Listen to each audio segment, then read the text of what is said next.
lors de mon dîner de fiançailles, papa a demandé à mon fiancé quel métier manuel avait payé son costume bon marché. Nous ne finançons pas les passe-temps ici. 2 minutes plus tard, le propriétaire du restaurant a chuchoté quelque chose à papa. Son visage est devenu blême. Il s'est levé et est sorti sans dire un mot. Personne ne savait ce qui avait été dit. Nous l'avons découvert 2 mois plus tard.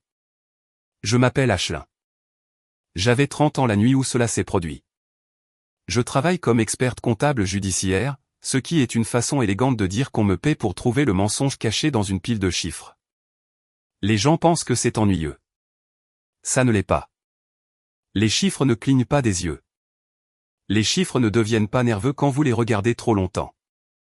Un homme peut vous sourire de l'autre côté d'une table et vous dire que le noir est du blanc, mais une colonne de chiffres finira toujours par vous dire la vérité. Souvenez-vous que cela aura son importance plus tard. L'homme assis en face de mon père s'appelait Wesley Cole. Je le connaissais depuis 2 ans. Et je veux être honnête avec vous parce que toute cette histoire parle d'honnêteté. Il y avait des choses sur Wesley que je ne savais pas cette nuit-là, des choses qu'il avait choisi de ne pas me dire. Mais tout ce que je savais, je l'aimais. Il avait 36 ans. Il travaillait de ses mains. Il avait les paumes rudes, des yeux calmes et une façon de vous écouter comme si le reste de la pièce s'était tu. Il conduisait un camion vieux de 11 ans. Il portait le même costume sombre à chaque occasion importante. Et oui, ce n'était pas un costume cher. Je l'avais remarqué. Je ne m'en étais jamais soucié une seule fois. Mon père s'en souciait.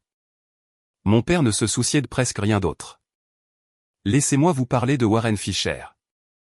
Mon père construisait des maisons. C'est la version polie. Ce qu'il faisait réellement, c'était promouvoir de l'immobilier, acheter du terrain pas cher, y monter des bâtiments, les vendre cher. Et en 30 ans, il avait fait de Fisher Développement Group le genre de nom imprimé sur les flancs de tours à demi achevés dans tout notre comté. Il était bon dans ce qu'il faisait. Je lui accorde cela. Il était très, très bon pour faire de l'argent. Et il en était venu à croire que la quantité d'argent qu'un homme gagnait était la même chose que la quantité de respect qu'il méritait. Pour mon père, un homme dans un costume bon marché n'était pas seulement pauvre. Il était un verdict. Il était la preuve d'une vie qui avait mal tourné quelque part. Ma mère, Diane, était d'accord avec tout ce qu'il disait, ce qui était une forme de talent en soi. Elle avait passé 35 ans à finir ses phrases, à arrondir ses anglais et à dire au serveur qu'il ne le pensait pas vraiment. Et ma petite sœur Renée, qui avait 27 ans et vivait toujours dans le reflet de l'approbation de nos parents, avait appris tôt que l'endroit le plus sûr dans notre famille était juste derrière notre père, à approuver. Vous pouvez donc imaginer à quoi ressemblait le dîner avant le chuchotement. Mon père avait passé les hors-d'œuvre à demander à Wesley ce qu'il faisait réellement dans la vie. Wesley avait répondu simplement. Il construisait des choses. Il dirigeait une entreprise de construction et d'ébénisterie sur mesure. Mon père avait entendu le mot ébénisterie et avait décidé qu'il en savait tout ce qu'il avait besoin de savoir. C'est là qu'il s'est renversé en arrière, a regardé la veste de Wesley et a dit cette chose sur le métier manuel, le costume bon marché et les passe-temps. J'ai senti la chaleur me monter au cou. J'ai ouvert la bouche, et Wesley, sans me regarder, a appuyé son genou contre le mien sous la table, une seule fois. Une petite pression qui disait « Ne réagis pas. Je vais bien ». Je ne comprenais pas alors comment il pouvait rester assis là et encaisser. Je pensais que c'était de la patience. Je pensais que c'était cette force tranquille que j'aimais chez lui. Je sais maintenant que c'était tout autre chose. Je sais maintenant que Wesley Cole était entré dans ce restaurant en sachant déjà exactement qui était mon père et avait choisi, pour mon bien, de ne rien dire. Mais je brûle les étapes. Cette nuit-là, tout ce que j'ai vu, c'était l'homme que j'aimais absorbant une insulte comme si c'était de la pluie, et mon père s'en délectant comme s'il avait marqué un point. Et puis Sal est venu à la table. Sal Canty possédait le restaurant.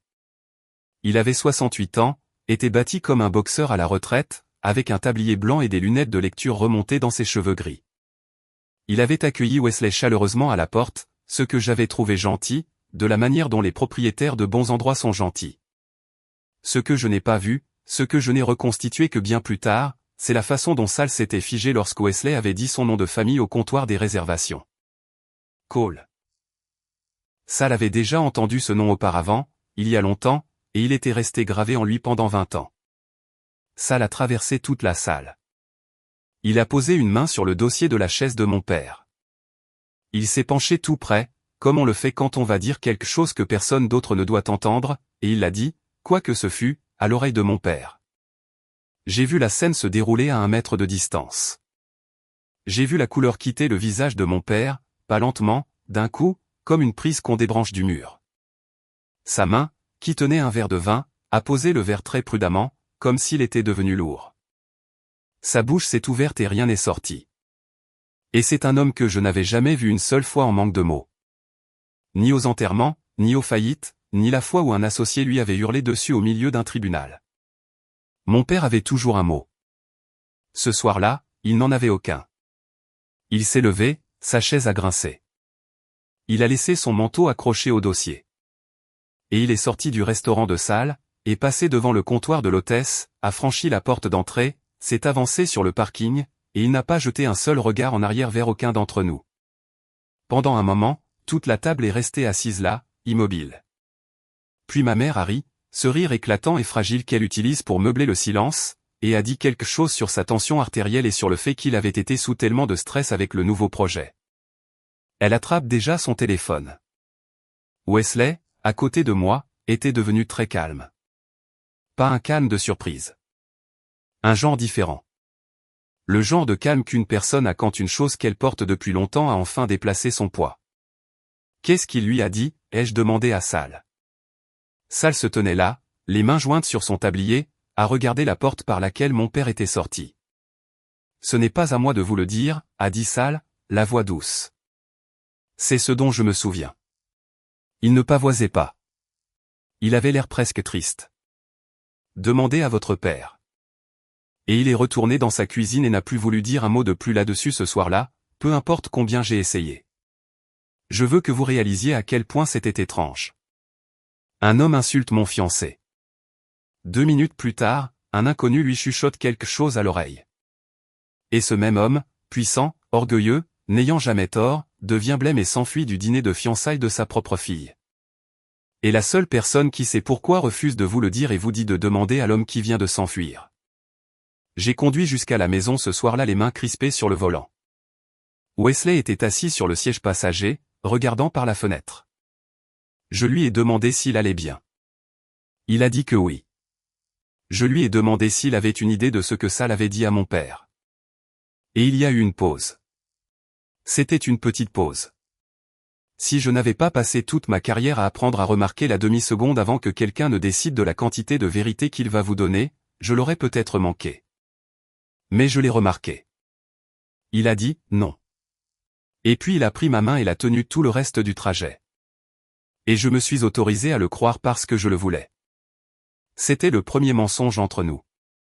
C'était aussi, bizarrement, un acte d'amour. Vous comprendrez à la fin. Ma mère a appelé mon père 11 fois cette nuit-là. Je le sais parce qu'elle me l'a dit le lendemain matin, dans le même souffle qu'elle a utilisé pour me dire qu'il allait bien. Il était rentré vers minuit. Il avait eu une migraine. Ce n'était rien. C'était le vin. Je ne devrais pas en faire toute une histoire. Ma mère avait un don pour transformer un incendie généralisé en une bougie qui avait mouché. Je l'ai laissé parler, mais j'avais vu le visage de mon père se vider à 1 mètre de distance, et je reconnais une bougie quand j'en vois une, et ce n'était pas une bougie. La chose étrange, la chose qui a tout déclenché, c'est ce que mon père a fait ensuite. Parce que si cela n'avait vraiment été rien, le vin, une migraine, un vieil homme qui raconte des absurdités, mon père serait venu me voir le lendemain et en aurait ri. C'était sa façon de faire. Il se remettait de l'embarras en le transformant en une histoire où il sortait gagnant. J'ai attendu cette histoire. Elle n'est jamais venue. Au lieu de cela, 3 jours plus tard, mon père m'a invité à déjeuner. Rien que moi. Il ne m'avait jamais, de toute ma vie d'adulte, invité à déjeuner rien que moi. Et de l'autre côté d'une table à son club, devant une assiette de nourriture à laquelle il n'a pas touché, mon père avait l'air plus vieux que je ne l'avais jamais vu et m'a demandé de reporter le mariage. Reporter, ai-je dit.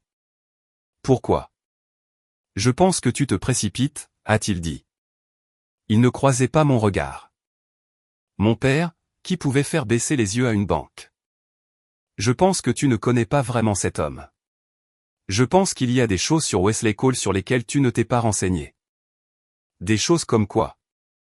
Et c'est là que c'est devenu étrange.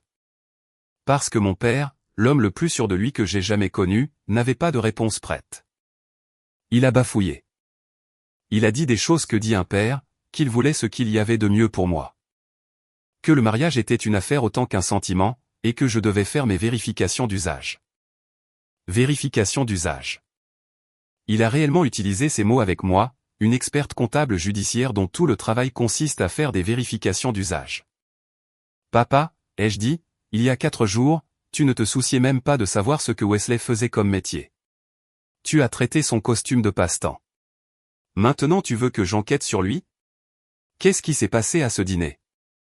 Et mon père m'a regardé, et pendant un court instant, le masque a glissé, et en dessous, il y avait quelque chose que je n'avais vraiment jamais vu sur le visage de mon père auparavant. Ce n'était pas de la colère. Mon père portait la colère comme un manteau. J'en connaissais chaque version. Ceci était sous la colère. Ceci était de la peur. Tu n'as aucune idée de qui tu épouses, a-t-il dit doucement. Et il a posé de l'argent sur la table pour un déjeuner que ni l'un ni l'autre n'avions touché, et il est parti. 2 fois en une semaine, mon père avait quitté une pièce plutôt que de répondre à une question. Et un homme qui a passé toute sa vie à devoir avoir le dernier mot ne commence pas à fuir les questions à moins que l'une de ces questions ne puisse le détruire. Je ne le savais pas encore, mais on venait de me tendre le premier fil, et je n'ai jamais de ma vie été capable de laisser un fil tranquille. J'ai commencé par la question la plus facile, qui était aussi celle pour laquelle j'avais honte de ne pas avoir déjà la réponse. Qui épousais-je? Je ne parle pas de son cœur. Son cœur, je le connaissais. Je parle des faits bruts à son sujet, ceux dont mon père s'était moqué et que je ne me m'étais jamais donné la peine de chercher parce que je n'avais pas besoin d'argent pour aimer un homme. Wesley avait toujours été vague sur son travail, de la manière bon enfant d'une personne qui se trouve ennuyeuse. Il construisait des choses. Il avait une entreprise. Quand j'avais visité son atelier au début, il m'avait montré un bureau modeste au-dessus d'un atelier d'ébénisterie, de la sueur dans l'air, quelques gars faisant fonctionner des raboteuses, et je me m'étais fait une image dans la tête, une petite structure sur mesure. Un homme bon faisant un travail honnête. J'avais laissé cette image s'installer pendant 2 ans sans jamais la remettre en question. Alors, un mardi, pendant que Wesley était sur un chantier, j'ai fait ce que je fais pour gagner ma vie. Je l'ai recherché comme je rechercherais un inconnu. Il a fallu environ 20 minutes pour comprendre que j'avais épousé l'image que je me faisais de lui, et non l'homme réel. Wesley Cole était le seul propriétaire de Cole Construction & Millwork. Le petit atelier d'ébénisterie que j'avais visité était l'atelier d'origine, le côté sentimental, celui qu'il continuait à faire tourner à la main. La véritable entreprise comptait 400 employés. Elle détenait des contrats sur 2 hôpitaux, une portion de la Nouvelle-Berge et la restauration d'un palais de justice 3 comtés plus loin. L'homme que mon père avait accusé de ne pas pouvoir s'offrir un costume aurait pu acheter l'entreprise entière de mon père avec ce qu'il gardait en trésorerie d'exploitation. Je m'assis à la table de ma cuisine et sentis quelque chose se retourner dans ma poitrine, pas parce qu'il avait de l'argent. Je veux être clair là-dessus parce que ça compte pour savoir qui est Wesley. Je ne l'aimais pas plus pour ça, et je n'ai jamais dépensé un seul dollar de cet argent que je n'ai pas gagné moi-même. Ce qui s'est retourné en moi, c'était l'étrangeté de la chose, parce qu'un homme qui possède tout cela aurait pu remettre mon père à sa place lors de ce dîner en une seule phrase. Il aurait pu faire glisser une carte de visite de l'autre côté de la table et regarder mon père s'étouffer avec. Il ne l'avait pas fait. Il avait pressé son genou contre le mien et avait laissé passer. Pourquoi un homme ferait-il cela? Pourquoi un homme avalerait-il autant d'insultes pour préserver une paix qui n'était même pas la sienne à garder? Je n'avais pas encore la réponse, mais j'avais trouvé le deuxième fil, et il était lié au premier, et tous deux remontaient tout droit à un chuchotement que je ne pouvais pas entendre. J'ai fait une dernière chose cette nuit-là, et j'ai failli ne pas vous en parler parce qu'à l'époque cela ne voulait rien dire. Dans le vieil atelier, la première fois que Wesley m'y avait emmené, il y avait une petite plaque en laiton vissée dans la poutre au-dessus de l'établi principal. Je l'avais lu comme on lit une plaque, c'est-à-dire que j'y avais jeté un coup d'œil et l'avais oubliée. Mais elle m'est revenue en mémoire à la table de ma cuisine, de la façon dont un détail fait surface quand votre esprit se met enfin à chercher. La plaque disait « À la mémoire de Raymond Cole. Cole et fils ébénisterie. Certaines choses sont construites pour durer. Cole et fils, pas Cole. » Cole et fils. Il y avait eu un autre Cole avant Wesley, et l'atelier dans lequel je me m'étais tenu n'était pas le premier atelier portant ce nom. Et Wesley, en 2 ans, ne m'avait presque rien dit sur son père, si ce n'est qu'il était parti il y a longtemps et qu'il avait été un meilleur artisan que Wesley ne le serait jamais. J'avais pris cela pour du chagrin et n'avais pas insisté. Les gens ont le droit de garder leur mort pour eux. Mais maintenant, j'avais un père qui était devenu blême à un chuchotement, un fiancé qui aurait pu mettre fin à tout cela d'un mot et ne l'avait pas fait, et un mort nommé Raymond Cole suspendu à une poutre au-dessus d'un établi. Et je veux vous dire, l'experte comptable en moi, la partie qui trouve le mensonge dans les chiffres, s'est redressée bien droite parce que ce ne sont pas 3 faits distincts. Des faits qui tournent les uns autour des autres ainsi ne sont jamais distincts. Ils sont un seul et même fait que vous n'avez pas encore trouvé. Maintenant, avant que je ne vous dise ce que j'ai trouvé, je veux vous demander quelque chose et je veux que vous me répondiez honnêtement dans les commentaires parce que j'ai retourné cela 100 fois dans ma tête.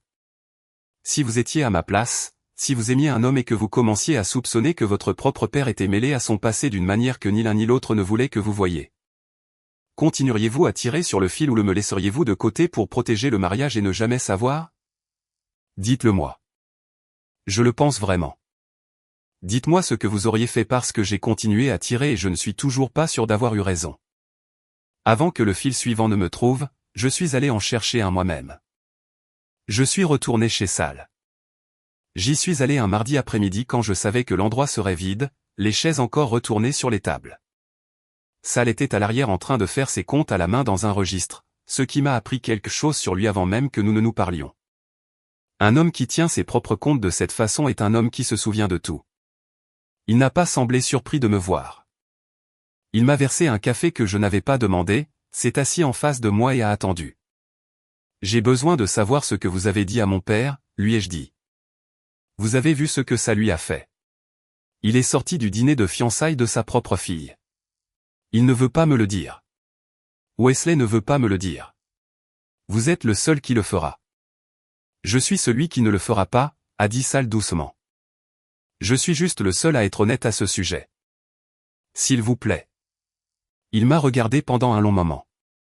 Et il y avait quelque chose sur son visage à quoi j'ai pensé de nombreuses fois depuis, parce que c'était le regard d'un homme qui décide de l'ampleur de la blessure qu'il va ouvrir devant une inconnue qui se trouve être la fille de l'homme qui l'a causée. Je vais vous dire ceci, a-t-il finalement dit. Pas parce que vous me le demandez gentiment, mais parce que vous allez épouser ce garçon, et que vous méritez d'y aller les yeux ouverts, et que ce n'est pas juste que tout le monde à cette table en sache plus sur votre propre famille que vous. Il a fait tourner sa tasse de café d'un lent demi-cercle. Il y a longtemps, j'ai connu un homme bien, un artisan, l'un des meilleurs. Et votre père lui a fait quelque chose. Quelque chose qu'un nom, juste un nom, a suffi à lui rappeler. C'est tout ce que j'ai fait. J'ai dit un nom à l'oreille de votre père. Un seul nom. Et vous avez vu ce qu'un nom lui a fait. Il s'est renversé en arrière. Demandez-vous cela, Ashlyn. Pas ce que j'ai dit. Qu'a fait votre père il y a 20 ans pour que le simple fait de prononcer un nom puisse encore lui vider le visage de son sang? Les hommes ne deviennent pas blêmes pour des choses dont ils sont fiers. Dites-moi le nom. Non, a-t-il dit gentiment, et c'était définitif. Ce nom n'est pas à moi pour vous le donner. Il appartient au garçon que vous aimez et à un homme qui ne peut plus parler pour lui-même. Mais je vais vous dire une dernière chose et ensuite j'ai mes comptes à faire. Il s'est levé et a rassemblé nos tasses et, à la porte de la cuisine, il s'est arrêté. Quand j'ai dit ce nom, votre père n'a pas eu l'air surpris. J'ai dit beaucoup de choses dures à beaucoup d'hommes de l'autre côté de cette salle au fil des ans. La surprise ressemble à une chose bien précise. Votre père n'avait pas l'air surpris. Il avait l'air piégé. Il y a une différence. Et après 40 ans dans ce métier, je la reconnais quand je la vois. Il est rentré dans sa cuisine, et je suis resté assise dans ce restaurant vide avec un café qui refroidissait, comprenant que je n'avais pas traqué un mystère. Un mystère est une chose que personne ne sait. Ceci était une chose que tout le monde savait sauf moi et que chacun avait accepté, pour ses propres raisons, de me cacher. Mon père par peur. Wesley par amour. Sal par respect pour les morts. Et la seule façon de traverser un tel mur était de cesser de demander aux gens de me tendre la vérité et d'aller la déterrer moi-même. Je n'ai pas eu à creuser loin. Le fil suivant s'est tiré tout seul. C'était un dimanche.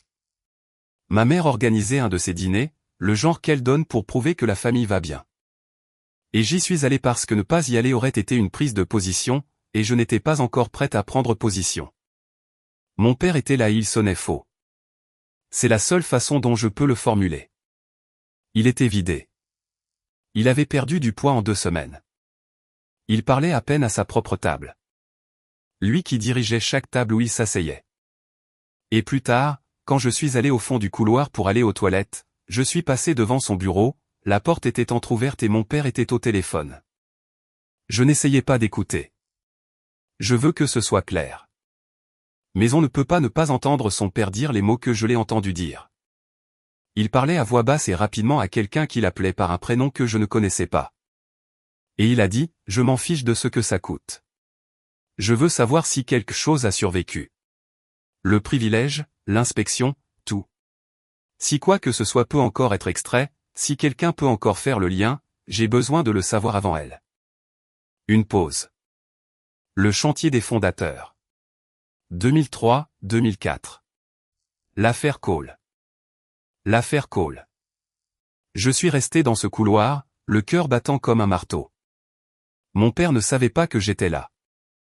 Il a dit une dernière chose avant que je me force à m'éloigner. Et c'est la chose qui a transformé mes soupçons en quelque chose qui avait du poids. Il a dit, ce n'est plus un ébéniste, Doug. Il a des avocats maintenant. S'il rassemble jamais les pièces, ça ne me coûte pas seulement de l'argent, ça me coûte tout. Je suis allé dans les toilettes, j'ai fait couler l'eau et je me suis regardé dans le miroir des invités de ma mère, et j'ai pensé, mon père a peur d'un registre public. Mon père, qui a enterré une douzaine de choses gênantes dans sa carrière, a peur qu'une chose particulière de 2004 ait survécu, et son nom est Cole. Je suis experte comptable judiciaire. Vous comprenez ce que ça fait à une personne comme moi de surprendre une phrase pareille? Ce n'est plus un soupçon. C'est un dossier, et un dossier a une forme. Et la forme commençait à apparaître en transparence. Mais j'ai fait une erreur ce soir-là.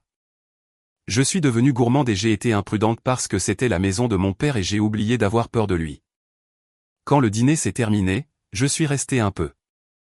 Et quand la maison s'est tue, je suis redescendu par le couloir jusqu'au bureau et j'ai essayé le tiroir de son bureau, celui tout en bas qu'il garde verrouillé. Il était fermé à clé. Mais sur le meuble derrière, il y avait une boîte d'archives, le modèle en carton, et quelqu'un avait écrit sur le côté au marqueur noir.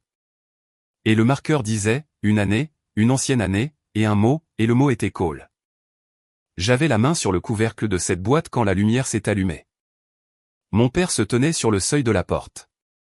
Et j'avais eu peur de mon père de la manière ordinaire dont un enfant a peur d'un grand-parent en colère.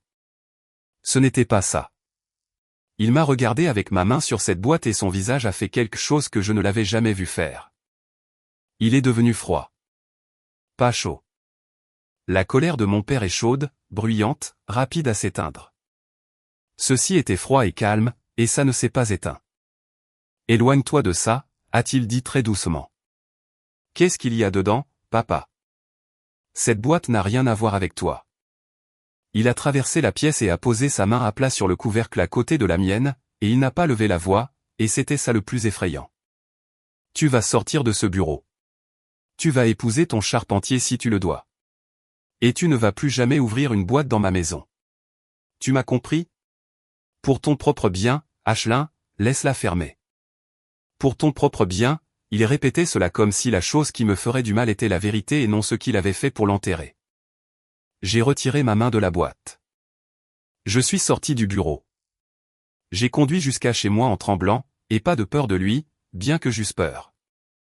Je tremblais parce que je comprenais enfin la taille de ce à côté de quoi je me tenais. Les hommes ne gardent pas des boîtes comme celle-là pour rien. Ils les gardent pour la seule chose qui pourrait tout leur enlever. Et mon père venait de me dire, dans les mots les plus clairs qu'il eût jamais utilisés, qu'une telle chose existait, qu'elle avait un nom, et que ce nom était le même que celui de l'homme que j'allais épouser. J'aurais pu m'arrêter là. Je veux que vous sachiez que j'y ai pensé. Je suis resté éveillé toute la nuit à côté d'un téléphone que je n'ai pas utilisé, et je me suis dit toutes les choses raisonnables. Que c'était de l'histoire ancienne. Que quoi que ce fût, c'était entre mon père et un mort, et que le traîner en pleine lumière ferait exploser ma famille pour rien. Que je pouvais épouser Wesley et l'aimer et simplement ne jamais ouvrir la boîte. Mais il y avait Raymond Cole sur une poutre au-dessus d'un établi, à la mémoire d'eux. Et il y avait Wesley acceptant une insulte à laquelle il aurait pu mettre fin pour une raison qu'il refusait de me donner. Et il y avait mon père effrayé par un registre public pour la première fois de sa vie. Et quelque part au milieu de tout cela, il y avait une vérité que deux hommes que j'aimais avaient décidé qu'il valait mieux que j'ignore. De toute ma vie, il ne m'a jamais été préférable d'ignorer la vérité. Vous non plus.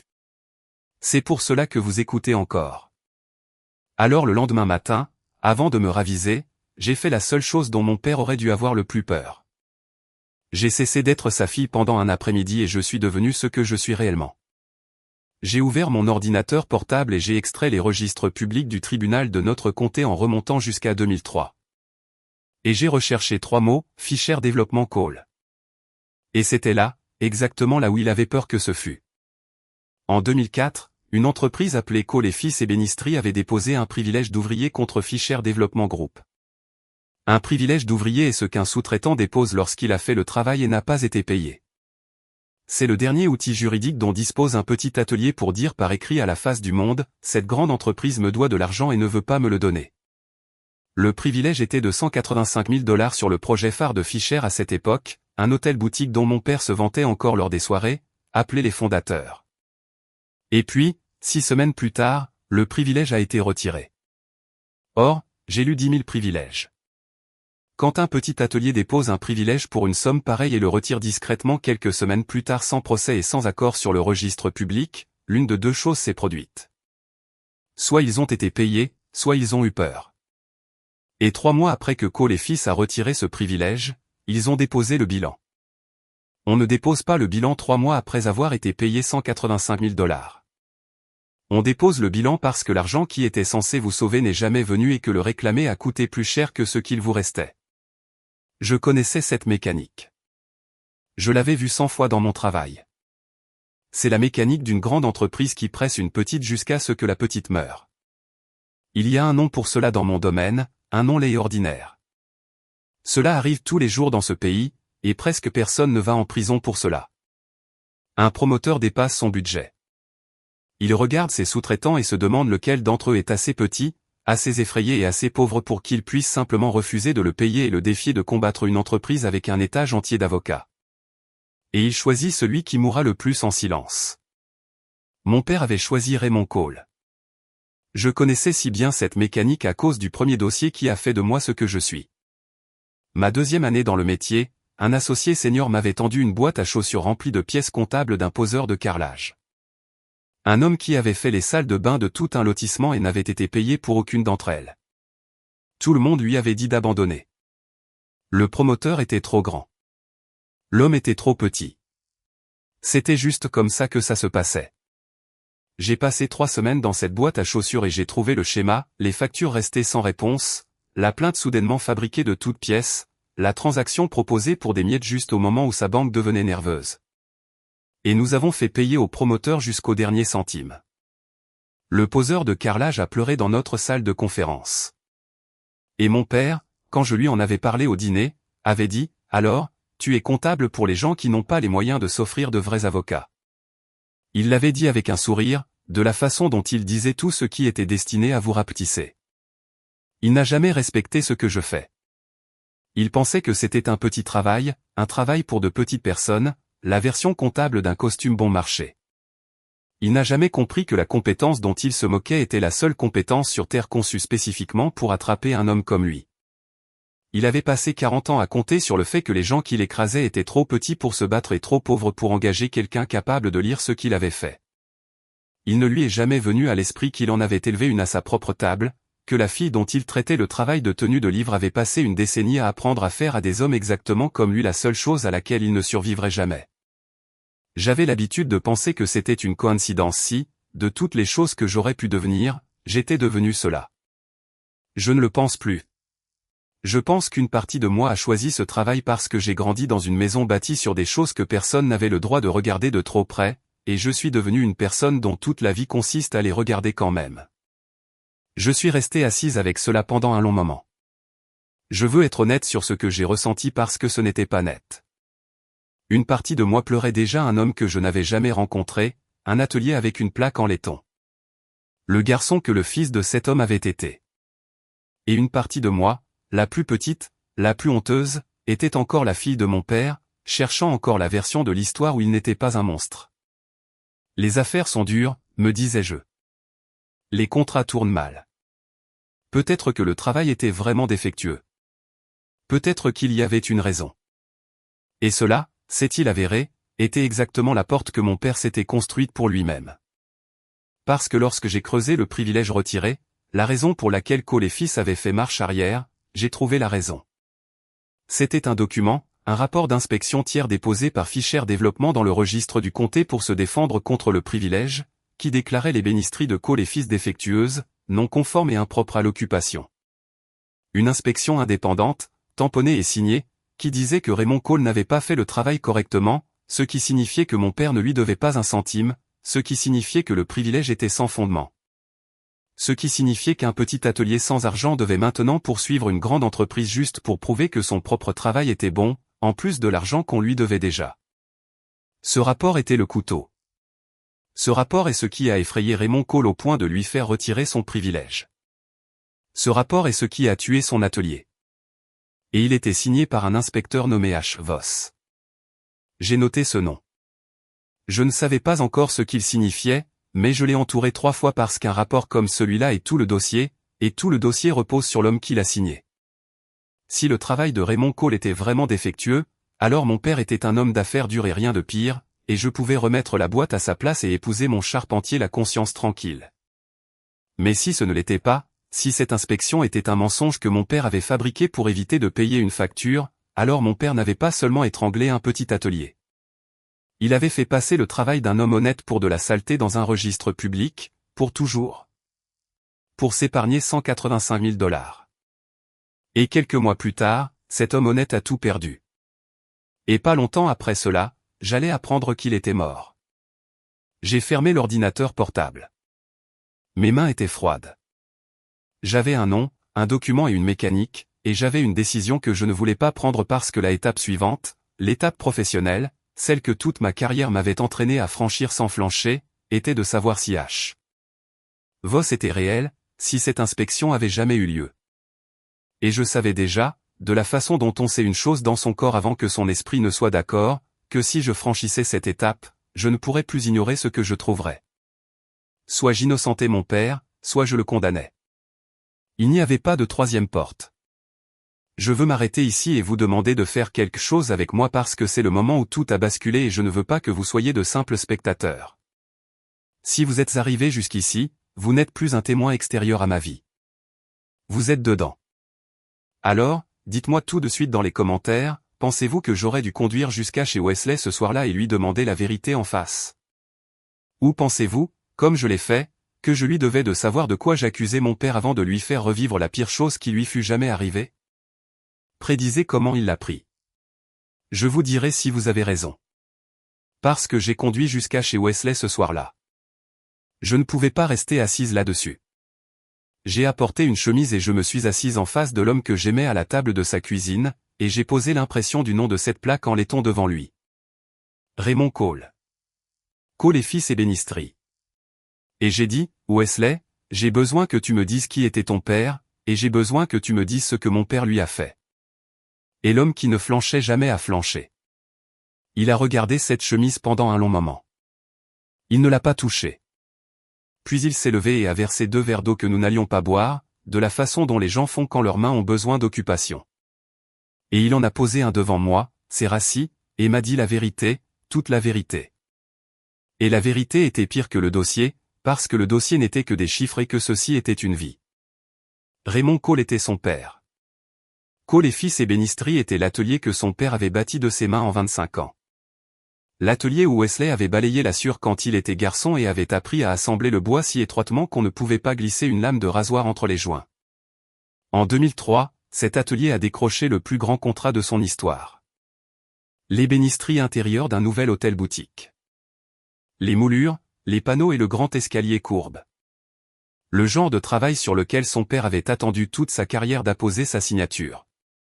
Le promoteur était Fisher Développement Group. Mon père. Ils ont fait le travail.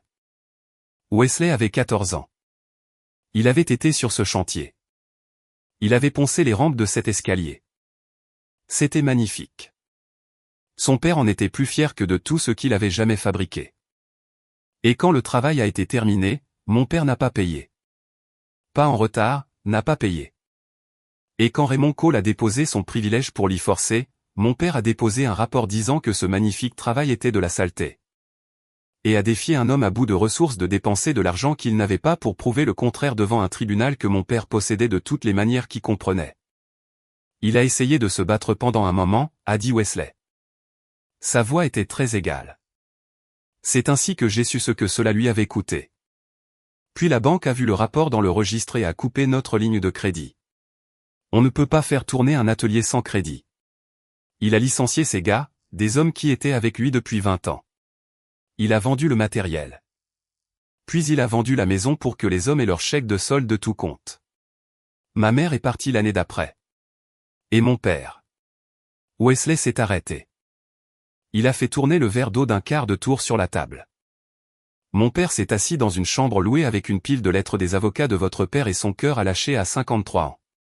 Le certificat de décès disait arrêt cardiaque. J'ai toujours pensé que ce n'était que la moitié de la vérité. Je ne pouvais pas parler. Et puis Wesley a dit la chose qui a brisé la nuit en deux, la chose que je n'avais pas vue venir et que j'aurais dû voir venir. Je sais qui est votre père, Ashlyn, a-t-il dit doucement. Je le sais depuis notre 3e rendez-vous. Quand vous m'avez dit votre nom de famille et où vous aviez grandi, je le savais avant même de me permettre de vous aimer. La pièce a basculé. Tu le savais, ai-je dit. Pendant tout ce temps? Tu savais ce qu'il avait fait à ton père et tu t'es assis à ce dîner et tu l'as laissé traiter ton costume de passe-temps et tu n'as rien dit? Tu allais m'épouser sans jamais me dire qui j'étais? Je n'épousais pas sa fille, a dit Wesley, et pour la première fois, sa voix a tremblé. Je vous épousais, vous. Vous n'êtes pas la chose qu'il a faite. J'ai décidé il y a longtemps que je ne laisserai pas votre père me prendre une seule chose de plus. Et il m'en avait déjà pris assez. Il n'allait pas vous prendre aussi en vous transformant en quelque chose pourquoi vous devriez vous excuser toute votre vie. Alors je l'ai porté. J'allais le porter pour toujours. Et ce costume. Il a failli sourire. Et c'était la chose la plus triste que j'eusse jamais vue. C'est le costume de mon père, Ashlyn. C'est celui qu'il portait pour signer le contrat des fondateurs. Je le porte pour les événements qui comptent. Je l'ai porté pour rencontrer votre famille. Il avait porté le costume de son père mort pour être humilié par l'homme qui avait tué son père. Et il l'avait fait exprès, silencieusement, et pour moi. Ce fut la nuit où tout ce que je croyais être cette histoire s'est effondré. Et la vraie histoire a pris sa place. Il n'avait jamais été question d'un mystère autour d'un chuchotement. Le chuchotement était simplement Salcanty qui avait connu Raymond Cole, reconnaissant le fils de son ami à cette table et disant à mon père, d'un seul nom, sur le fils de qui il venait de cracher. Mon père ne s'était pas décomposé de surprise. Il s'était décomposé parce qu'un fantôme qu'il croyait avoir enterré en 2004 était entré dans un restaurant vêtu du costume de son propre père et s'était assis pour épouser sa fille. Et maintenant, j'étais la seule personne au monde possédant la compétence nécessaire pour ouvrir la boîte que mon père m'avait dit de laisser fermer. J'avais un nom, H. Voss. J'avais un document. Et j'avais un choix qu'aucune quantité d'amour n'allait faire à ma place. Mon père avait tué un homme bon avec un mensonge sur un morceau de papier. Je pouvais l'enterrer, épouser Wesley et laisser Raymond Cole rester défectueux et non conforme dans le registre public pour toujours. Ou je pouvais faire mon travail sur mon propre père, prouver le mensonge et démonter ma famille pour rendre à un mort son nom. Je pense que vous savez déjà ce que j'ai choisi, mais vous ne savez pas encore ce que cela a coûté. Parce que mon père a eu 2 mois pour me voir venir, et il n'avait pas l'intention de tout perdre en silence. Voici ce que je veux que vous compreniez sur la manière de prouver une fraude.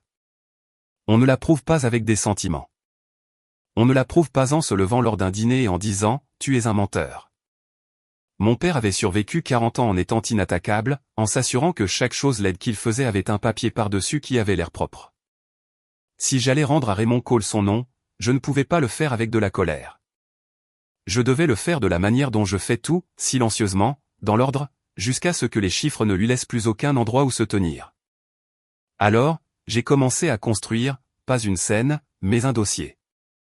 La première chose dont j'avais besoin était le rapport d'inspection lui-même.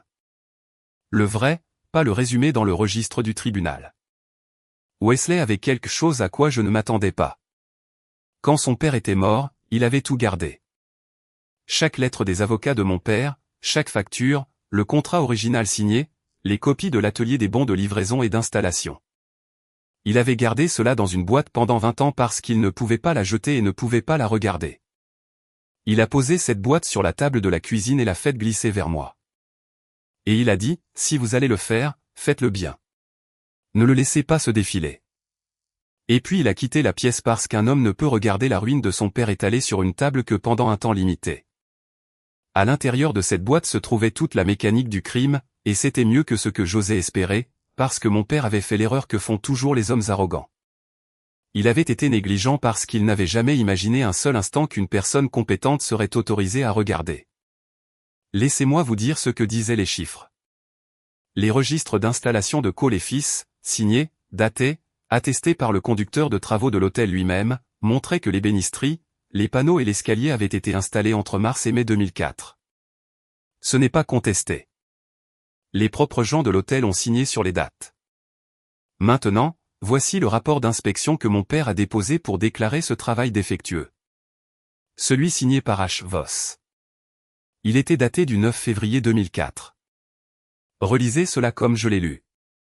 Assise seule à la table de Wesley à 2 heures du matin. Le rapport qui condamnait l'escalier comme défectueux était daté de près de 2 mois avant que l'escalier ne soit installé. On ne peut pas inspecter un escalier qui n'est pas encore là.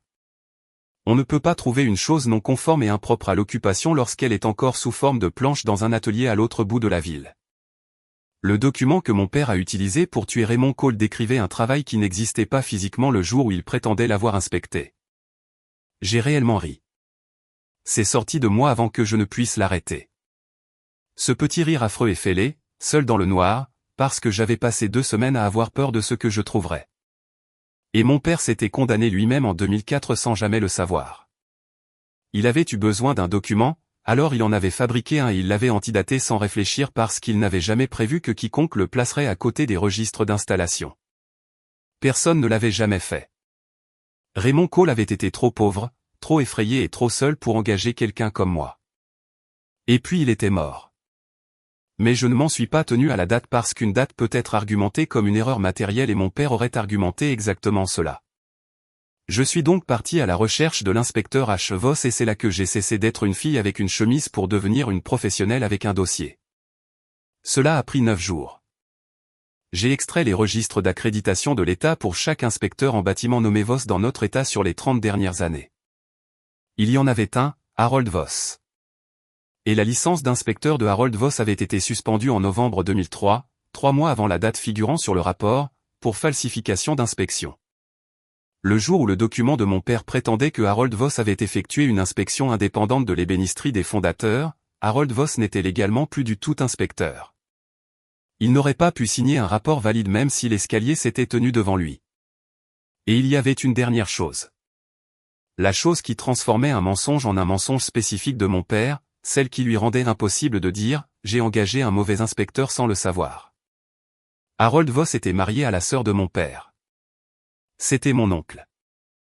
L'inspection tiers indépendante que mon père avait utilisée pour détruire un homme honnête avait été signée par son propre beau-frère suspendu, antidatée à un jour antérieur à l'existence même du travail.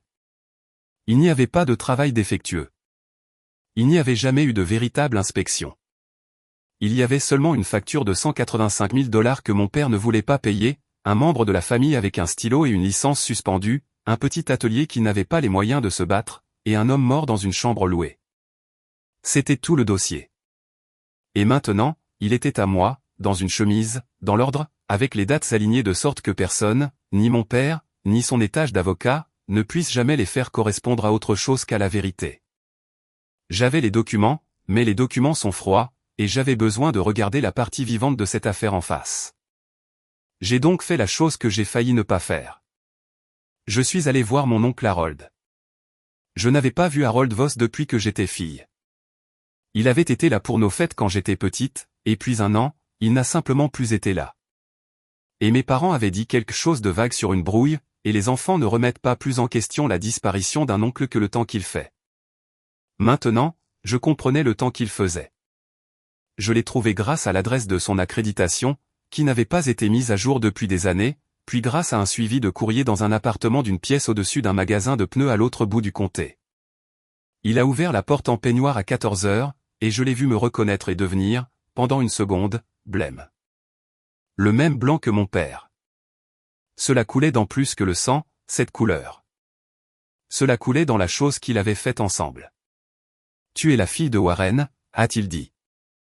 Celle qui fait les comptes. Il savait ce que j'étais. Bien sûr qu'il le savait. Il avait passé 20 ans à avoir peur d'exactement ce que je fais. Je ne l'ai pas menacé. Je n'en avais pas besoin. J'ai posé le rapport d'inspection sur sa petite table de cuisine, celui avec sa signature dessus, et j'ai posé la suspension de licence à côté, et j'ai dit, 9 février 2004. L'escalier a été posé en avril. Harold, tu veux me dire comment tu as inspecté un escalier qui n'existait pas encore avec une licence que tu n'avais plus? Et mon oncle, qui n'avait plus rien à perdre et qui avait clairement attendu 2 décennies que quelqu'un vienne enfin le dire, s'est assis lourdement et m'a raconté, pas comme une confession, comme un homme qui pose un sac qu'il a porté trop loin. Warren était venu le voir avec le rapport déjà tapé. Tout ce que Harold avait à faire, c'était de signer. Il avait déjà perdu sa licence à ce moment-là, alors qu'importait une mauvaise inspection de plus? La licence était partie de toute façon, et en échange, Warren s'était occupé de lui. Un peu d'argent par-ci par-là, un travail qui ne nécessitait pas de licence pendant des années, jusqu'à ce que l'argent s'arrête, que les appels s'arrêtent et que les invitations s'arrêtent. Et que Harold Voss découvre ce que tous ceux qui ont aidé mon père à enterrer un corps finissent par découvrir, une fois que vous avez aidé à enterrer, vous devenez une chose qui pourrait être déterrée. Et mon père ne garde pas de pelle à la maison. Il a ruiné cet homme pour une facture, a dit Harold. Il ne me regardait pas. Il regardait sa propre main sur la table, celle qui avait tenu le stylo. Et puis il m'a ruiné pour une signature. Et ta mère envoie une carte à Noël pour pouvoir se dire que la famille est encore entière. Il a levé les yeux. Tu vas faire quelque chose avec ça. Je le vois. Tu as ses tripes pour ça. Quoi que tu penses de lui. Il a failli sourire. La différence, c'est que toi, tu les orientes dans la bonne direction. Je lui ai demandé s'il redirait tout cela, si ça devait se faire devant du monde. Il est resté silencieux pendant un long moment. Puis il a hoché la tête. Un petit hochement de tête, un homme acceptant d'être déterré selon ses propres termes pour une fois. Je suis fatigué d'avoir ça dans la poitrine, a-t-il dit. Que ce soit ailleurs. J'ai conduit jusqu'à la maison avec la confirmation de mon oncle posée sur mes documents. Et je veux être honnête sur ce que cela m'a fait parce que ce n'était pas du soulagement. C'était le contraire. Jusqu'à cet après-midi-là, un coin lâche en moi espérait encore que le papier se trompait, qu'il y aurait une explication, que mon père était un homme dur et non un homme cruel. Harold m'a enlevé cet espoir. Il n'a pas seulement confirmé la fraude. Il m'en a montré la triste et ordinaire mécanique. Un rapport dactylographié, un homme brisé, une carte de Noël, et j'ai compris que le mal chez mon père n'avait jamais été spectaculaire. Il avait été administratif. Il avait été une signature, un service et un silence répétés jusqu'à ce qu'un homme bon soit mort et que tous ceux qui avaient aidé soient trop compromis pour parler. C'est comme ça que ça se passe réellement. Pas avec un monstre, avec un service rendu. J'aurais dû me sentir triomphante. Je me sentais malade parce qu'un dossier aussi net signifiait qu'il ne restait aucune version de l'histoire où mon père était juste un homme dur. Il était exactement ce que disaient les chiffres. Mon père a essayé l'argent d'abord. Il essayait toujours l'argent d'abord. C'était sa langue maternelle, la seule langue en laquelle il avait vraiment confiance. Je n'ai découvert que plus tard comment il avait essayé, parce que Wesley n'avait pas voulu m'inquiéter. Mais une semaine après le dîner, avant que j'aie trouvé le moindre document, quand tout ceci n'était encore qu'un chuchotement et un visage blanc, mon père avait appelé Wesley et lui avait demandé de le rejoindre au fondateur. De tous les endroits du comté, mon père avait choisi de le faire en se tenant dans le hall de l'hôtel que les mains de Raymond Cole avaient bâti, au pied de cet escalier. Et je ne crois pas qu'il ait perçu l'obscénité de la chose, pas même une seconde. Wesley m'en a parlé bien plus tard, doucement, de la façon dont il me dit tout, seulement après que j'eusse trouvé les papiers et qu'il n'y eut plus aucun intérêt à me protéger. Mon père était venu avec une enveloppe et une offre déguisée en sollicitude. Il avait dit qu'il avait mal jugé Wesley, qu'il voyait bien maintenant qu'il était un homme sérieux, un homme de moyens. Et puis, d'homme à homme, de promoteur à promoteur, il avait fait sa proposition. Il y avait un appel d'offres devant le comté, l'extension de la berge, et mon père avait des amis qui décidaient de ces choses, et il aimerait très devancer Cole Construction pour qu'elle le gagne. Tout ce que Wesley avait à faire en retour, c'était de rompre avec moi. Discrètement, un changement d'avis. Aucun mal de fait. Un geste généreux, avait dit mon père, pour leurs deux avenirs. Qu'est-ce que tu lui as dit, ai-je demandé quand Wesley me l'a enfin raconté. Wesley s'est tu un instant, comme il le fait quand il décide s'il va me donner la version propre ou la vraie. Il m'a donné la vraie. Je lui ai dit que j'avais déjà la seule chose que je voulais de sa famille et que ce n'était pas un contrat. Et puis je lui ai dit sous l'escalier de qui nous nous tenions. Il m'a regardé. Je l'ai vu réaliser que je le savais depuis le début, que je le savais avant même de vous rencontrer. Il avait pensé acheter un inconnu qui s'était retrouvé dans sa vie par accident, et au lieu de cela, il se tenait dans le hall que son mensonge avait payé, à côté du fils de l'homme qu'il avait tué, en se sentant dire très poliment qu'il n'y avait pas assez d'argent dans le comté. Mon père était sorti des fondateurs ce jour-là de la même façon qu'il était sorti du restaurant, sans un mot. Et c'est là, je crois, qu'il a cessé d'avoir peur d'un chuchotement pour commencer à avoir peur de moi, parce qu'un homme qu'il pouvait acheter n'était pas une menace, mais un homme qu'on ne pouvait pas acheter. Fiancé à une fille qui faisait pour gagner sa vie la seule chose qui pouvait le détruire. Ce fut le début de la fin de la certitude de mon père, et il le savait. Et la certitude était la seule chose qui l'avait jamais vraiment fait tenir debout. Ma mère savait que je faisais quelque chose. Les mères savent toujours. Elle est venue à mon appartement, ce qu'elle ne faisait jamais, et elle s'est assise sur mon canapé et a cessé de faire semblant, ce qu'elle ne faisait jamais. Et c'est ainsi que j'ai compris à quel point ils avaient peur tous les deux. Quoi que tu penses avoir trouvé, a-t-elle dit, remets-le à sa place.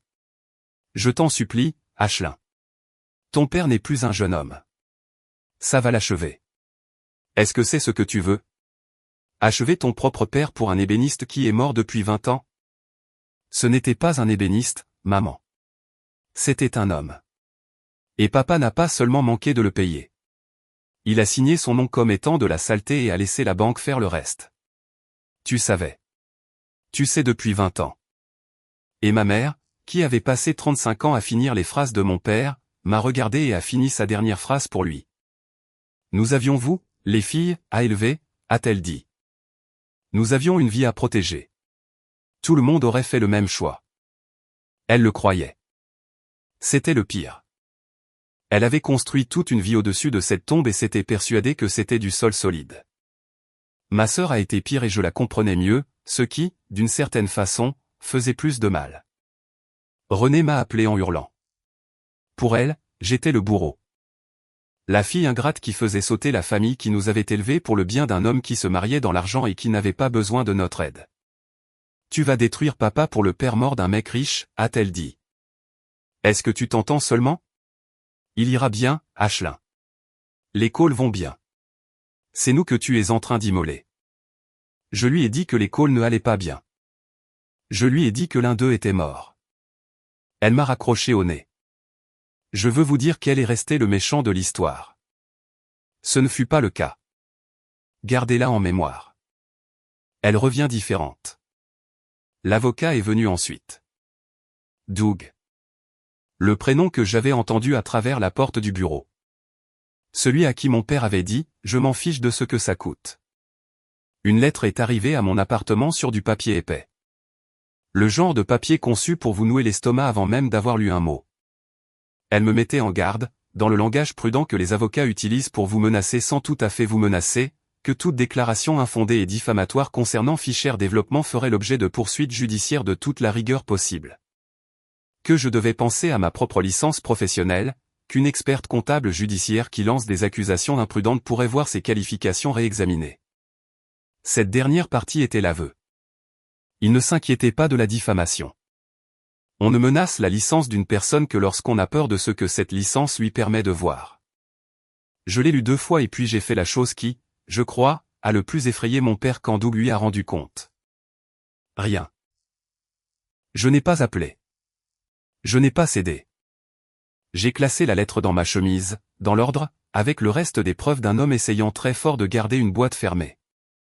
Une menace n'est effrayante que si la chose qu'elle protège est en sécurité. Et je savais déjà que la chose qu'il protégeait était un cadavre. Et puis mon père s'en est pris à moi directement, et ce fut la chose la plus froide jusqu'alors parce qu'il n'a pas menacé de me couper les vivres. Il aurait su que ça ne marcherait pas. Il a menacé la seule chose dont il avait deviné à juste titre que je ne pourrais pas la supporter. Il est venu à mon bureau. Il s'est assis sur la chaise en face de mon bureau, le bureau où je fais à des inconnus exactement ce que je lui faisais alors à lui. Et il a regardé mon travail comme s'il me voyait pour la première fois. « Tu es bonne à ça ?» a-t-il dit. « Je n'ai jamais vraiment compris ce que tu faisais. Maintenant je comprends. Et puis doucement, tu devrais comprendre quelque chose sur moi, Ashlyn. Ce garçon que tu aimes a un appel d'offres devant le comté en ce moment, l'extension de la berge. 2 ans de travail pour son entreprise, une centaine d'emplois. Je siège à la commission d'aménagement. J'y siège depuis 11 ans. J'ai des amis là-bas qui me doivent des choses. Il a laissé cela suspendu. Sors ta chemise au grand jour et je m'assurerai que Cole Construction ne signe plus jamais un contrat public dans ce comté. Je l'enterrerai de la façon dont j'ai. Il s'est repris. Il n'a pas fini. Il n'en avait pas besoin. Les affaires sont les affaires, a-t-il dit à la place, en se levant pour boutonner sa veste. Toi plus que quiconque devrait comprendre que certains registres gagnent à rester fermés. Il m'a dit, sans rien avouer, exactement ce qu'il avait fait à Raymond Cole, de la façon dont je l'ai enterré, puis a menacé de le refaire au fils en utilisant le silence de sa fille comme prix. C'était mon père. Il ne prononcerait pas le mot fraude si vous teniez une allumette sous ses pieds, mais il venait de promettre de la commettre une seconde fois devant moi pour me faire taire. J'ai tout dit à Wesley ce soir-là. Je le devais parce que c'était son entreprise, ses 400 employés, le nom de son père qui était en jeu une seconde fois, et je n'allais pas prendre une décision aussi importante et la lui cacher de la façon dont ils m'avaient tous caché des choses. Et Wesley, voilà qui il est. Wesley a dit, alors on abandonne. Quoi? Laissez tomber l'appel d'offres. Laissez le registre rester faux. J'ai vécu 20 ans avec mon père qualifié de défectueux dans le sous-sol d'un tribunal. Je peux vivre 20 ans de plus. Je ne vais pas vous laisser brûler toute votre famille et laisser les menaces de votre père tomber sur mon équipe pour un morceau de papier. Je vous ai, vous. C'est ce que je voulais de tout cela. Je vous ai. Il le pensait. Il aurait renoncé à la réhabilitation de son propre père pour m'éviter d'en payer le prix. Et ce fut le moment où j'ai cessé de faire cela pour un dossier et où j'ai commencé à le faire pour une raison. Parce que j'ai regardé l'homme que j'aimais proposer d'avaler une injustice de plus pour me protéger, exactement de la façon dont il avait avalé celle du dîner. Et j'ai compris que toute la puissance de mon père, toute sa vie, s'était construite sur des gens bien choisissant de l'avaler en silence pour que le ciel ne leur tombe pas sur la tête. Raymond Cole l'avait avalé. Wesley l'avait avalé. Ma mère l'avait avalé pendant 35 ans. Et chaque fois qu'une personne bonne l'avalait, mon père devenait un peu plus certain qu'il était intouchable, parce qu'il l'avait toujours été. Non, ai-je dit à Wesley. Nous n'abandonnons pas. Pas à cause de l'appel d'offres, pas à cause de l'argent, mais parce que ton père a fait du travail magnifique et qu'il est mort avec le mot défectueux tamponné sur son nom. Et je suis la seule personne au monde capable de prouver que c'était un mensonge. Si je remets cette chemise dans une boîte, je ne te protège pas. Je suis d'accord avec mon père pour dire que certains hommes sont assez petits pour être enterrés. Je ne le ferai pas. Je ne peux pas. Avant que je ne fasse quoi que ce soit d'autre, Wesley m'a emmené voir son père. Il n'y a pas grand-chose sur une tombe. C'est la chose que personne ne vous dit. Raymond Cole était dans un cimetière modeste du côté nord, sous une stèle plate qui donnait ses dates et rien d'autre. Parce que lorsqu'il était mort, il n'y avait pas eu d'argent pour quoi que ce soit de plus. Et au moment où il y avait eu de l'argent, Wesley m'a dit qu'une pierre plus grande lui aurait donné l'impression de mentir sur la façon dont il avait quitté le monde. Nous sommes donc restés debout devant une stèle en pierre grise plate dans l'herbe, et Wesley m'a raconté les éléments qu'il ne m'avait jamais dit. Et je l'ai laissé faire parce que je comprenais maintenant que c'était la raison pour laquelle je ne pouvais pas remettre la boîte en place. Il m'a parlé du dernier jour de l'atelier, de la façon dont son père avait raccompagné les hommes un par un, avait serré chaque main, s'était excusé auprès de chacun d'eux personnellement, bien que rien de tout cela ne fût de sa faute. Comment son père avait vendu les bons outils en dernier, ceux que son propre père avait utilisés, et n'avait pleuré que lorsque l'homme des enchères s'était éloigné avec le tour à bois. Il m'a dit que sa mère avait tenu le coup pendant 1 an et puis n'avait plus pu regarder son père disparaître dans les lettres et les dettes, et qu'elle était partie chez ses sœurs et puis qu'elle était simplement partie. De la façon dont les gens partent quand la personne qu'ils ont épousée est déjà partie de toutes les manières sauf par le corps. Et il m'a parlé de la chambre louée, de la façon dont il avait rendu visite à son père là-bas à 16 ans, et comment son père, même alors, même tout au fond du trou, avait une chemise avec les photos des fondateurs. Il n'arrêtait pas de regarder l'escalier, les panneaux, le travail. Il disait, regarde cet assemblage, ouah. Tu ne peux pas glisser une lame de rasoir dedans. Ils peuvent dire ce qu'ils veulent. Regarde cet assemblage. La voix de Wesley ne s'est pas brisée. Elle est juste devenue très prudente. Il est mort en sachant que c'était du bon travail et en sachant que tout le comté avait un morceau de papier disant que c'était de la saleté. C'est 2 choses à la fois. C'est ce avec quoi votre père l'a laissé. Pas seulement ruine. Traité de menteur sur la seule chose dont il était sûr. Je suis resté debout dans cette herbe et j'ai senti le dernier de mes hésitations me quitter et quelque chose de plus dur prendre sa place. Pas de la rage. Je veux être précise parce que la rage brûle et s'éteint, et ceci ne s'est pas éteint. C'était une sorte de certitude froide et claire. Le même sentiment que j'ai à mon bureau quand les chiffres s'alignent enfin et que je sais que je tiens l'affaire et qu'il est impossible de ne plus la voir. Raymond Cole avait fait du travail magnifique et était mort qualifié de fraudeur. Et j'étais la seule personne marchant sur cette terre avec la formation, les documents et la légitimité pour effacer ces mots. Pas pour faire du mal à mon père, pour effacer un mensonge sur un mort. Ce ne sont pas les mêmes choses, bien qu'elles dussent partager la même pièce avant que j'en ai fini. Je ne fais pas ça pour l'anéantir, ai-je dit à Wesley au-dessus de la pierre de son père. Je fais ça parce que ton père avait raison pour l'assemblage et que quelqu'un d'officiel devrait enfin le dire à voix haute là où on l'a traité de menteur. Wesley n'a pas répondu. Il a juste pris ma main. Et puis il a fait la chose qui m'a dit qu'il avait enfin cessé d'essayer de me protéger de ma propre famille. Il a fouillé dans sa veste, le costume du mort, et a sorti une photo pliée qu'il portait sur lui, l'une des photos des fondateurs de son père, cet escalier impossible. Et il l'a pressé dans ma main et a refermé mes doigts dessus. Alors emmenez-le avec vous, a-t-il dit. Partout où vous allez le faire, emmenez-le. Et je savais où j'allais le faire, parce que dans 12 jours, l'association des bâtisseurs et promoteurs du comté allait remettre à mon père un trophée en cristal et le nommer promoteur de l'année lors d'un gala, dans une salle de bal. Devant chaque personne dont il avait passé sa vie à acheter le respect. Il allait se tenir à un pupitre et donner un discours sur l'intégrité et les artisans qui construisaient cette ville. Et j'allais être là avec une chemise et le fils d'un mort dans le costume d'un mort. Je ne voulais pas un scandale. Je voulais un règlement de compte. Il y a une différence. Et mon père s'apprêtait à l'apprendre. J'ai passé ces 12 jours à construire le règlement de compte de la façon dont je construirais un dossier pour un tribunal, parce que c'est exactement à quoi je le destinais à survivre ensuite. Mais il y avait une chose qu'une chemise ne pouvait pas me donner, et c'était une voix vivante. Le papier prouve une fraude. Une personne prouve que cela avait de l'importance. Je suis donc retourné voir Sal une fois de plus, et je lui ai demandé quelque chose de plus dur qu'un chuchotement. Je l'ai trouvé, lui ai-je dit. Il était de nouveau à son registre. Il a posé son stylo en voyant mon visage. Le nom que vous ne vouliez pas me dire. Raymond Cole. J'ai trouvé ce que mon père lui a fait. Tout. Et je vais le dire à voix haute devant tout le monde lors de la soirée de remise des prix de mon père. J'ai besoin de savoir si vous voulez vrai quand je le ferai. Sal est resté silencieux pendant un long moment. Puis il s'est levé et est allé vers une étagère à l'arrière et il est revenu avec quelque chose d'enveloppé dans un torchon et il l'a déroulé sur la table entre nous. C'était une petite boîte en bois assemblée à queue d'aronde dans les coins, les joints si serrés qu'ils semblaient dessinés. Ray m'a fait ça, a-t-il dit, il y a 30 ans, pour les bagues de ma femme. Il a passé un pouce le long d'un coin. Vous voulez savoir si son travail était bon, ma grande? Touchez ce coin. Ça fait 20 ans que l'homme est mort, et vous ne pouvez toujours pas accrocher un ongle sur cette couture. C'est ça que votre père a traité de défectueux. Il l'a re-enveloppé soigneusement.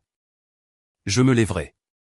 Ça fait 20 ans que j'attends que quelqu'un me donne une raison qui ne soit pas juste moi en train de crier dans un restaurant vide. Allez-y et donnez-la moi. La veille du gala, je m'assis à la table de ma cuisine et fis 3 copies de tout. Et je veux vous dire la vérité sur ce que cela me faisait, parce que je crois que les gens imaginent ces moments comme braves et nets, et le mien ne l'était pas. Mes mains tremblaient. Pas de peur de mon père, de chagrin. Du chagrin ordinaire, le genre qu'on ressent en pliant le linge. Parce que chaque page que je copiais était un clou de plus dans le cercueil de l'homme qui m'avait appris à faire du vélo, qui m'avait accompagné lors de mon premier jour d'école, qui, quoi qu'il fût d'autre, avait été pour une petite fille, simplement papa. On ne cesse pas d'être la fille de quelqu'un parce qu'on a trouvé les preuves. On doit juste décider laquelle on va être, la fille ou la personne d'équité. Et je suis resté assise là passé minuit avec un photocopieur chaud sous les mains, à décider. Wesley m'a trouvé à la table vers 1h du matin. Il ne m'a pas dit d'arrêter, et il ne m'a pas dit de continuer. Il s'est juste assis en face de moi de la façon dont Sal s'était assis, et il a attendu. Et finalement, j'ai dit la chose dont j'avais le plus peur, la chose sous toutes les autres.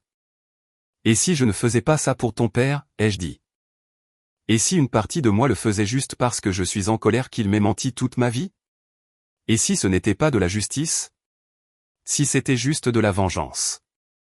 Et Wesley a étendu le bras à travers la table et a reposé la photo de son père, l'escalier, dans ma main, celle qu'il m'avait donnée sur la tombe. Alors regardez l'assemblage, a-t-il dit. On ne peut pas glisser une lame de rasoir dedans. Cette partie-là est vraie. Peu importe pourquoi vous le faites, faites-le pour une raison dont vous n'êtes pas sûr si c'est tout ce que vous avez. Le mort récupère son nom de toute façon. J'ai pensé à cela 100 fois depuis, on n'agit pas toujours avec un cœur pur. Parfois, le cœur est un nœud d'amour, de chagrin et de vieille colère, et on agit quand même parce que la chose elle-même est juste, même quand on n'est pas sûr de l'être soi-même. J'ai empilé mes 3 chemises. Je suis allé me coucher. Je n'ai pas dormi. Et le matin, j'ai mis une robe que ma mère m'avait achetée, ce qui semblait être la dose exacte de terrible nécessaire, et je suis allé rendre à un artisan mort son nom dans le hall que ses mains avaient bâti. Le gala avait lieu dans la grande salle de bal de l'hôtel même que mon père avait construit. Les fondateurs. Je veux que vous gardiez cela en tête parce que je ne crois pas que mon père se soit jamais autorisé à le ressentir. Il allait être nommé promoteur de l'année pour l'ensemble de son œuvre dans le hall du bâtiment dont le magnifique escalier avait coûté la vie à un homme. L'escalier était toujours là. Les gens se prenaient en photo dessus. Les mains de Raymond Cole étaient partout dans cette pièce, et pas une seule âme n'y connaissait son nom. Wesley est venu en son nom propre, pas comme mon accompagnateur. Son entreprise était l'un des plus grands constructeurs sur 3 comtés, et l'association avait placé Cole Construction à une table près de l'avant, parce que c'est ce qu'on fait avec un homme qui emploie 400 personnes, quel que soit le costume qu'il porte. Mon père avait passé les 2 mois depuis le dîner à apprendre exactement qui était Wesley. Il savait maintenant. Il a vu Wesley entrer portant ce même costume sombre. Et j'ai vu mon père comprendre enfin et complètement que l'homme dont il avait traité le travail de passe-temps aurait pu acheter la salle de bal. J'avais fait des copies, 3 chemises identiques, chacune contenant tout le dossier dans l'ordre, le contrat signé de 2004, les registres d'installation avec les signatures datées de l'hôtel lui-même. Le rapport d'inspection daté du 9 février et la suspension de licence de Harold Voss du mois de novembre précédent avec l'acte de mariage en dessous. J'ai donné une chemise à Sal Canty, qui avait fermé son restaurant pour la nuit et était venu dans une veste qui ne lui allait plus parce que quand je lui avais dit ce que j'avais trouvé, il avait dit « Ray était mon ami. Je me lèverai pour Ray. » J'ai gardé une chemise, et j'en ai laissé une à la table de ma propre famille, face cachée à côté de l'assiette de ma mère, pour que quoi qu'il arrivât, elle ne puisse plus jamais dire qu'elle ne l'avait pas vue. Mon père a donné son discours. Je l'ai rejoué dans ma tête de nombreuses fois. Il était bon. Il était toujours bon. Il s'est tenu à ce pupitre dans la pièce que son mensonge avait bâti et il a parlé d'intégrité. Il a réellement utilisé le mot. Il a dit la chose que les hommes comme mon père disent toujours, qu'il était arrivé là où il était en traitant chaque poignée de main comme un contrat et chaque contrat comme sa parole. Et puis il a dit la phrase que j'attendais depuis 2 mois sans le savoir. Celle qui m'a permis de me lever sans que ce soit un scandale gratuit. Il a levé son verre et a dit, et rien de tout cela ne tiendrait sans les artisans, les ouvriers, les hommes et les femmes qui construisent de leurs mains ce que le reste d'entre nous ne fait que dessiner. Ce soir est pour eux. C'est là que je me suis levé. Je m'étais arrangé discrètement avec la présidente de l'association, une femme respectable qui pensait donner à une fille fière un doux moment pour dire quelques mots sur son père après son discours. Elle avait été ravie. Elle m'a tendu le micro devant 600 personnes, et mon père au pupitre m'a souri parce qu'il pensait, même alors, même en sachant ce que j'avais, que le sang l'emporterait. Que je me lèverais ici, que je perdrais le fil et que je porterais un toast en son honneur parce que c'est ce que font les filles. Mon père a raison, ai-je dit. Rien de tout ceci ne tient sans les artisans. Alors je veux vous parler de l'un d'eux. Il s'appelait Raymond Cole. J'ai vu le sourire de mon père faire quelque chose de compliqué. En 2003, Raymond Cole et son atelier ont été engagés pour réaliser l'ébénisterie de cet hôtel. Cette salle, cet escalier derrière moi, celui sur lequel vous avez tous pris des photos. 25 ans qu'il attendait un travail comme celui-là. Il l'a bâti magnifiquement. Tous ceux qui l'ont vu l'ont dit. J'ai levé la première page. Voici le contrat signé par Fischer Développement. Voici les registres d'installation signés et datés par le conducteur de travaux de cet hôtel. Le travail a été posé entre mars et mai 2004. La pièce était devenue très silencieuse. Mon père a posé son verre. Mon père ne l'a pas payé, ai-je dit. Alors Raymond Cole a déposé un privilège comme le fait un homme honnête pour être payé pour le travail qu'il a terminé. Et pour casser ce privilège, Fischer Développement a déposé ceci. J'ai levé le deuxième document. Une inspection indépendante. Elle déclare le travail de Raymond Cole défectueux, non conforme et impropre à l'occupation. C'est la raison pour laquelle sa banque a coupé son crédit. C'est la raison pour laquelle son atelier a fermé. C'est la raison pour laquelle 2 ans plus tard, Raymond Cole est mort dans une chambre louée à 53 ans avec une pile de lettres des avocats de mon père sur la table à côté de lui. Ashlyn, la voix de mon père était basse dans son propre micro, qu'il avait oublié d'éteindre. C'est un grief ancien venant d'un sous-traitant aigri, et ma fille est confuse. Assieds-toi. C'était son déni. Il était bon. La moitié de la salle voulait le croire parce que l'alternative était trop laide pour une salle de bal. Alors je leur ai donné la chose qui ne se soucie pas de ce qu'une salle veut croire. Je leur ai donné les dates. L'inspection qui a condamné cet escalier, ai-je dit, est datée du 9 février 2004. L'escalier a été installé en avril. Le propre document de mon père déclare un escalier défectueux près de 2 mois avant son existence. On ne peut pas inspecter ce qui n'a pas été construit. J'ai laissé cela retomber.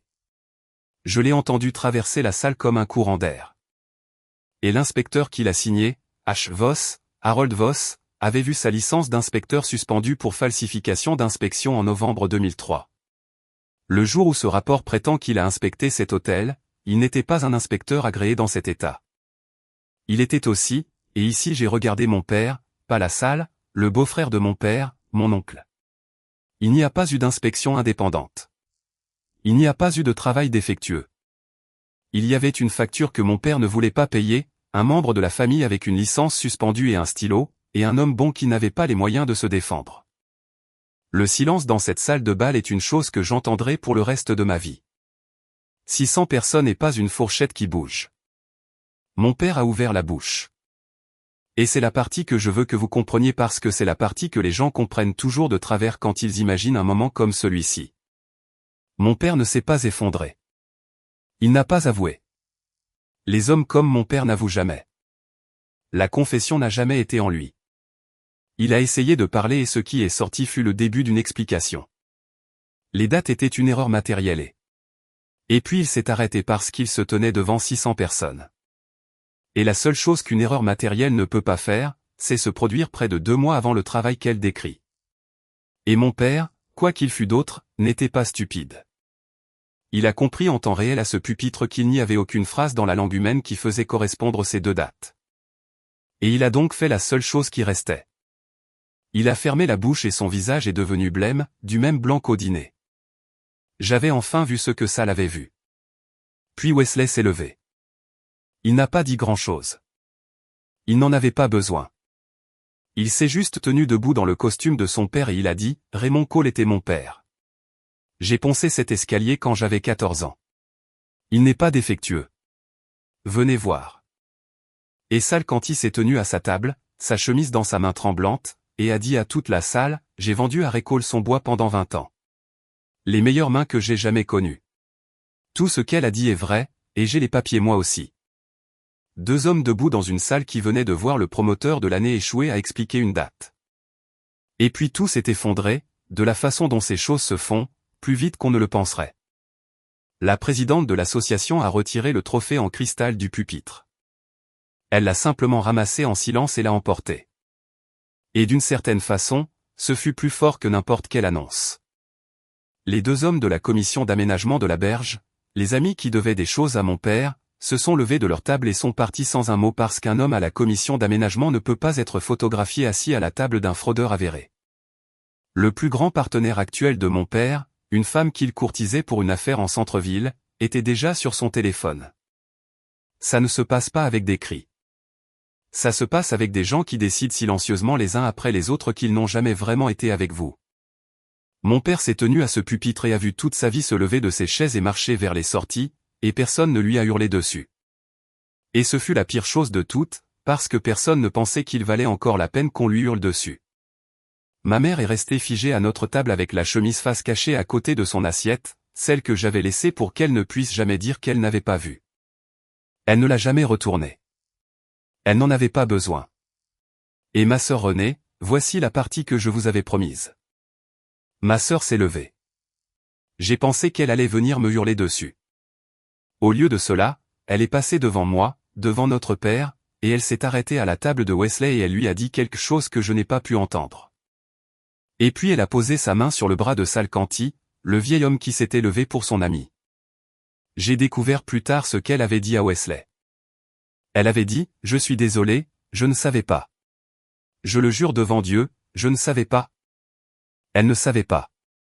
Elle avait eu 27 ans et était restée derrière notre père comme on le lui avait appris, et la vérité l'avait fait changer de cap en une seule soirée. Parfois, ça fait cela. Parfois, la boîte doit simplement être ouverte devant tout le monde avant qu'une personne ne puisse voir sur quoi elle se tenait. Si vous êtes arrivé jusqu'ici avec moi, je veux vous demander une dernière chose et ensuite je terminerai. J'ai besoin que vous me répondiez honnêtement parce que je me le demande encore, ai-je eu tort de le faire dans cette salle devant tout le monde au lieu de le faire discrètement? J'aurais pu tendre la chemise à un avocat et la laisser broyer par un tribunal pendant des années, mais Raymond Cole avait été traité de saleté en public, dans un registre, pour toujours.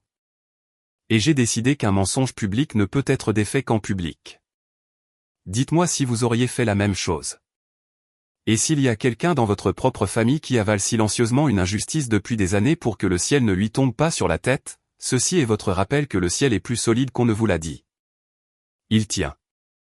Je vous promets qu'il tient parce que voici ce qui s'est passé après que le prix n'a jamais été décerné. L'association n'a donné aucun prix de promoteur de l'année cette année-là. Le comté a ouvert un réexamen des contrats publics de Fisher Développement. Et une fois que des auditeurs comme moi ont commencé à regarder réellement avec l'inspection des fondateurs comme fil à tirer, ils ont découvert que l'affaire Cole n'avait pas été la seule fois. C'était juste la seule fois où l'homme à qui il l'avait fait avait une fille qui faisait ce que je fais pour gagner ma vie. L'entreprise de mon père n'a pas survécu à l'année. La plupart de ses amitiés non plus, qui se sont révélées avoir été des contrats depuis le début, exactement comme il s'en était vanté. Il n'était plus un jeune homme, et ma mère avait eu raison de dire que cela l'achèverait, du moins la version de lui qui lui importait. J'ai des sentiments compliqués à ce sujet. Il est toujours mon père. Je le pleure, l'homme que je croyais qu'il était, même si cet homme n'a jamais vraiment existé. On peut pleurer une personne qui est encore en vie. On peut la pleurer précisément parce qu'elle est encore en vie et qu'on la voit enfin clairement. C'est sa propre forme d'enterrement. Harold Voss a perdu bien plus qu'une licence cette fois-ci. Et Raymond Cole, le registre du comté a été corrigé. Il a fallu une requête et une audience et Wesley assis dans un tribunal en me tenant la main, mais les mots défectueux, non conformes et impropres à l'occupation ont été effacés. Et à leur place a été inscrite une conclusion indiquant que l'ébénisterie de Cole et Fils avait été exécutée conformément au contrat et condamnée à tort. C'est une petite chose, un morceau de papier sur un homme mort. C'est aussi tout. Wesley a pleuré sur le parking après cela, la seule fois où je l'ai vu le faire. Et il a dit qu'il savait que c'était du bon travail. Il est mort en sachant que c'était du bon travail et personne d'autre ne voulait le dire. Et maintenant le registre le dit, pour toujours en public de la même façon que le mensonge l'avait été. Wesley a pris la plaque en laiton de l'ancien atelier, l'a faite refondre en plus grand et l'a fixée sur le mur de l'hôtel au pied de cet escalier, avec l'autorisation de mauvaise grâce de l'hôtel une fois que l'histoire a fait le tour, et de mauvaise grâce était le mieux qu'il pouvait faire. À la mémoire de Raymond Cole. Cole et fils ébénisterie. Certaines choses sont construites pour durer. Les gens se prennent en photo sur l'escalier maintenant, à côté du nom d'un artisan au lieu de le faire au-dessus d'une tombe sans nom. Je vais la regarder parfois. Je pose ma main sur la rampe que son fils a poncée à 14 ans. Nous nous sommes mariés à l'automne. En petit comité. Wesley portait le costume. Ce n'est pas un costume bon marché. Ça ne l'a jamais été. C'est la chose la plus chère que nous possédions l'un comme l'autre. Et mon père est le seul homme qui l'ait jamais regardé et y ait vu un passe-temps. Et je pense que c'est, en fin de compte, toute l'histoire de mon père en une seule sentence. Il pouvait vous donner le prix de tout ce qui se trouvait dans cette salle de bal, et il n'a jamais une seule fois connu la valeur de quoi que ce soit qui s'y trouvait. J'ai posé une limite avec mes parents. Et je vais vous dire ce que me concerne parce que les gens le demandent toujours. Ma porte n'est pas fermée, mais elle ne s'ouvre qu'à la vérité. Si ma mère veut un jour se rasseoir à ma table, elle le pourra le jour où elle pourra dire à voix haute ce qu'elle a vu se produire et aider à enterrer. Pas à moi, à elle-même. Ma sœur vient dîner maintenant. Elle et Wesley s'entendent bien. Il s'avère qu'elle est drôle quand elle n'a pas peur. Mon père, je ne l'ai pas vu depuis un moment. Il sait où je suis. Il sait quel est le prix d'entrée. Il n'a jamais été prêt à payer pour la seule chose dans sa vie qu'il ne peut pas acheter. Et j'ai cessé d'attendre qu'il le fasse. Ce n'est pas de la cruauté. C'est juste la facture qui arrive enfin à échéance. Voilà donc ce qu'était le chuchotement, un nom dit par un vieil homme qui aimait son ami, rappelant à mon père sur le fils de qui il venait de cracher. Il m'a fallu 2 mois pour le découvrir, et 20 ans trop tard pour sauver Raymond Cole, mais pas trop tard pour lui rendre son nom. Et si vous vous retrouvez jamais à une table où quelqu'un de puissant apprend à tout le monde qu'une personne dans un costume bon marché vaut moins qu'une personne dans un costume cher, regardez de près la personne silencieuse qui encaisse. Regardez ce qu'elle porte et pourquoi. La personne qui absorbe l'insulte n'est presque jamais la plus petite dans la pièce. La plus petite est toujours l'homme qui a eu besoin de la lancer. Merci d'être resté avec moi jusqu'à la fin. Allez poser votre main sur quelque chose que quelqu'un a construit de ses mains aujourd'hui et pensez à qui y a mis son nom.